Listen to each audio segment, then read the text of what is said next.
Welcome back. Today we're at Eternal Valley Memorial Park. This is in Newhall, California, which is still Southern Cal. Was here about a year ago. Want to come back today and get some more famous graves of those perhaps we have forgotten about or have never heard of. So let's get inside and get going. We're going to start off today in this video. We'll visit the Mark Twain Garden. And this is a statue of Mark Twain in the back, and of course he's not interred here, he's back east. But this memorial park wanted to erect a statue in his honor for us out west can come and pay our respects, if you will.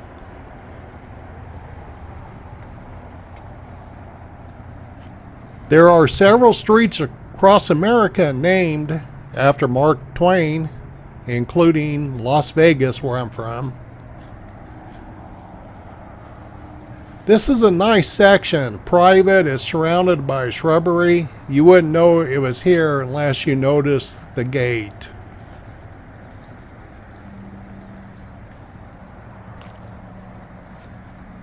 Also, Sears is here, but not the Sears. Also, another interesting interment, ground interment I noticed walking in. The name Edgar Allan Poe caught my eye, but of course, not the Edgar Allan Poe.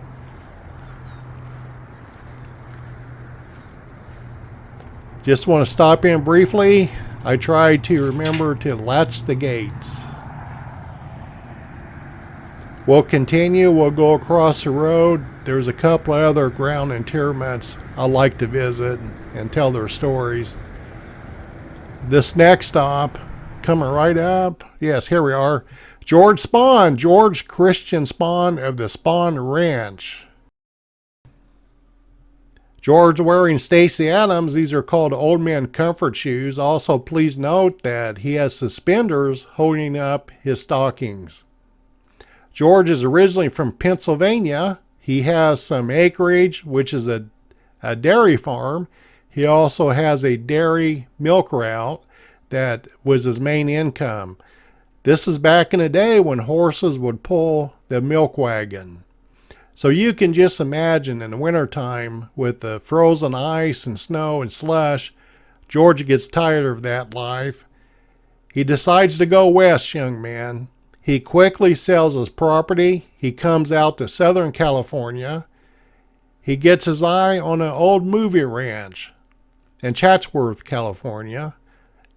He buys it. He names it the Spahn Ranch. He rents the property out to Hollywood. They would make Western movies and such. Here's where the trouble starts. A guy by the name of Charles Manson stumbles upon the property, and he's got his gang with him, or the Manson family. George originally didn't like the idea of all these people coming onto his property, but slick Charlie talks George into letting them stay with the promise of making improvements on the property and also repairs. George still wasn't sure, so Charlie brings up 3 of his prettiest family member girls. He introduces them to George, and he says, these girls are here to take care of all your needs, if you will. Oh, George liked that idea, and the rest is history. Well, I think that's the longest I've ever spent at one grave location. But I wanted to get the George Spahn story out. I don't think too many people know much about him, and we certainly can't blame him. We'll head into the mausoleum for our next visit. By the way, I did replace my car. This one's a year newer, different color, but I do miss my old one. I kind of liked it a little bit better. Last year when I was here, this door was locked. Let's see if it's unlocked. Yes, good. We're going in. There's one grave location we'll visit here. This is a famous grave of Hollywood actor Robert Bice. He was active from 1943 through 67, appearing in 199 films. His television credits include The Lone Ranger. Let's see if I can remember these. The Lone Ranger, The Cisco Kid, Have Gun Will Travel, also Wagon Train, and Gunsmoke. He died January 8th, 1968, at the young age of 53, while living in Los Angeles.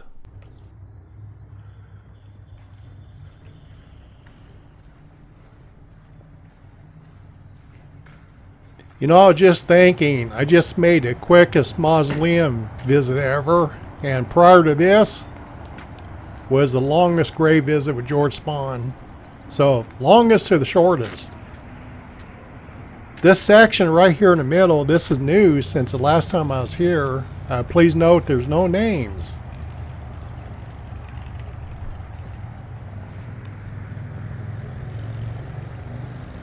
I certainly enjoy getting private messages, emails from everybody, phone calls, those are nice too. I want to give a shout out to Steven from Sacramento. Thanks for supporting the channel in a big way. I'm getting about 10 new subscribers daily. That's both encouraging and exciting. Makes doing this fun. Worth the drive and worth the efforts. We're coming up on our second ground interment in this area. Let's see, around here somewhere.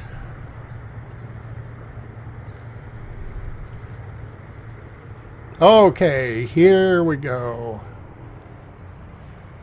Famous grave of Tor Johnson. He was an actor and a professional wrestler. He makes appearances in the Bride of the Monster, which is a Bela Lugosi movie. Also Plan 9 from Outer Space, another Bela Lugosi movie. He also makes an appearance on a game show with Groucho Marx. Now, I'm going to bring this in, but the video is very blurry, but to me it was enjoyable because it's ad-libbed. The whole thing's ad-libbed. Specialize.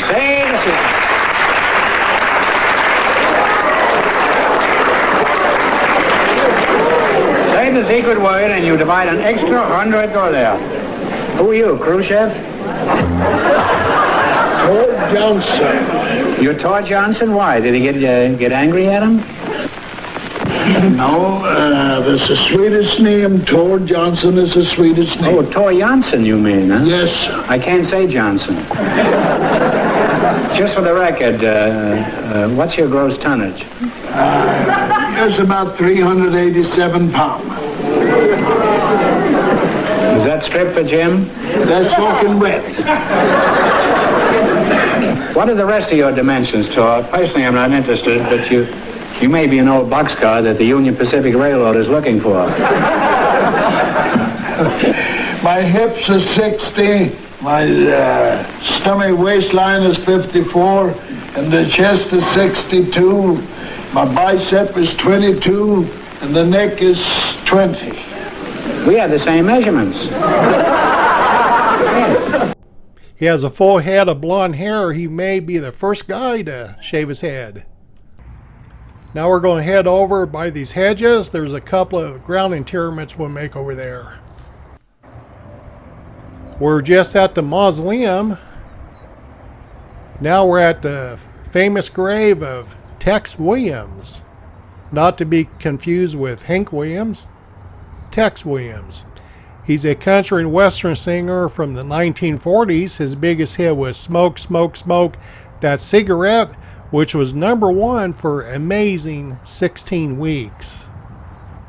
He dies October 11th, 1985, of pancreatic cancer.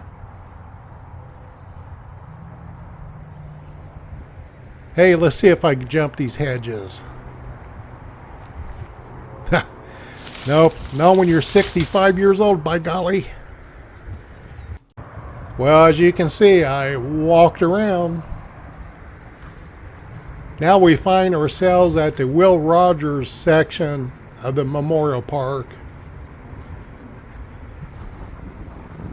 See, I'll zoom in to get rid of the shadow. This is the famous grave of Henry Wills. He was a much sought after stuntman. He holds the record for the most horse falls, which is 1,500, if you can imagine that. Some actors had it written in their contracts that they must use Henry as their stunt double. Such stars as Roy Rogers, Alan Ladd, among others.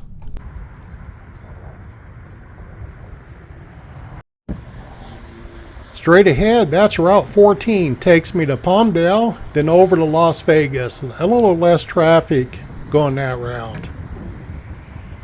Man, nothing worse than Los Angeles traffic. This is a famous grave of Roy Brown. He's an R&B singer. He was active from 1945 up to his death in 1981. He has a major hit with Good Rockin' Tonight, which you might recognize as an Elvis Presley song. It was also recorded by Paul McCartney. Down just a few steps, in the same area, is another musician.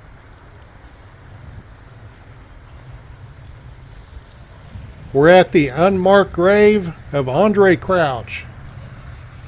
He was a gospel singer. He was called the father of modern gospel music. Several artists covered his music, including Stevie Wonder, Barbara Mandrell, Bob Dylan, Elvis, and Little Richard. Ain't nobody do me like Jesus, because he's my friend. I repeat, can't nobody do me like Jesus. Hey, hey, nobody do me like the Lord. No, do me like the Lord. Can't nobody do me like Jesus. Do me like Jesus. He's my friend. Yes, he is. Let me tell you. He dies too young of a heart attack, January 8th, 2015. Well, let's see who else we can find. We're at Eternal Valley Memorial Park. This is in Newhall, California, Southern Cal.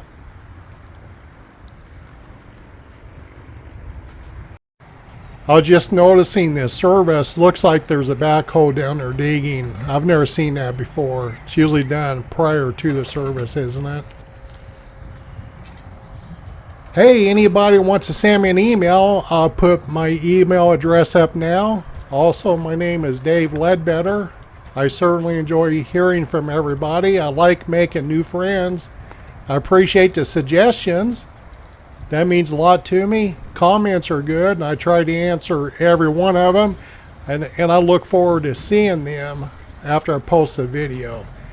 This is the final resting place and famous grave of William Bronder. He was an actor who played mainly rough working class men in a television series during the 70s and 80s, including bit parts in Marcus Welby, MD, Hill Street Blues. Chips has an interesting hobby where he would race pigeons. He dies at age 84 of natural causes. But I wanted to go around the corner here. I like to take my time and look at photos the families put up. She dies way too young. Well, that's going to wrap this one up. Everybody needs to be remembered.